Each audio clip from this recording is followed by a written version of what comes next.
Seachtain ollmhór anseo a gcathair na Gaillimhe agus a gunda na Gaillimhe agus fud na tíre mar tharlainn se chuir tús leis an action ar fada an tochtú á fichiid go bhí úl is dóí na bóig foiintí gon teachtain Dardínta ladies nig day de hín sin tá an most stylish agus críochnaí an teachtain in sin leis an Mad Hatter's Day an dúnach ach Seachtain ollmhór is dói go stop an chollmhórt in seo ngáile ná ide gon Seachtain ar fada agus chollmhórt chuna bhuas am mála brite agus is seo agus sin bé ar fada súgamór leis. Yeah, look, it's something we're really looking forward to kicking on the last couple of weeks, heading into the run-in for our 2025 festival.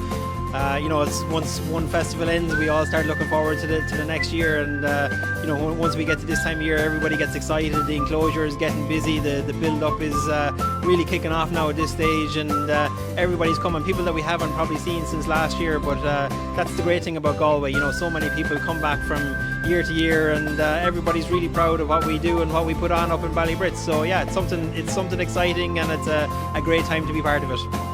Tá tradiisiún ollmhór dína gáil le na Rásaí le blianta dram Somália beidir nach bhfuil deise go chulcha fáda le Ballybrite féidir siad gáil breanúir ar TG4 agus tá sé sin chocha táhachtach agus gur féidir bheith páirteach san action ar fád agus tá TG4 mar chud lárnach go Rásaí na Gaillimhe agus is má anna iad. Bhí mé brannach ar Seán Bán Brannach agus a chuile le na blianta agus is iontoch an spéis agus an knowledge will acu. So tarva talk on free to air. So tarva gormila magif. Yeah, look, I think it's all about the people really in Ballybrit, and that's something that we're very conscious of, to make sure that everybody's there to have a good time and that we have the entertainment line up to match the race. And so we've obviously got 53 races across the week. I think we're so lucky in Ireland. We've got such great quality in terms of our racing. We've all the top trainers. Willie Mullins, Henry de Bromhead, fresh from Royal Ascot winners last week.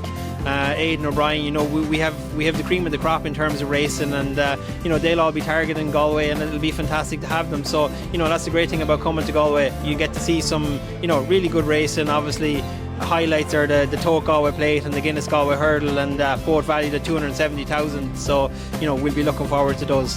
Tá sé go hintach go